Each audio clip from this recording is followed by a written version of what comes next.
Once upon a time, in a cozy little village, there lived a sweet girl named Lily. Every morning she'd wake up with a bright smile, her messy hair tied in pigtails, and run barefoot into the garden. She loved chasing butterflies and picking daisies for her mama. Lily's favorite time was story hour. Her grandma would sit by the old oak tree telling tales of brave princesses and magical lands. Lily would listen wide-eyed, dreaming of her own adventures. One sunny afternoon, she found a tiny lost kitten under the bushes. She named it Whiskers and took care of it with all her heart.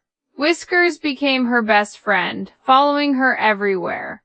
As the sun set, Lily would sit on the porch, watching the stars twinkle. She'd whisper her dreams to the night sky, hoping one day they'd come true. And in that quiet moment, she knew she was the happiest little girl in the world.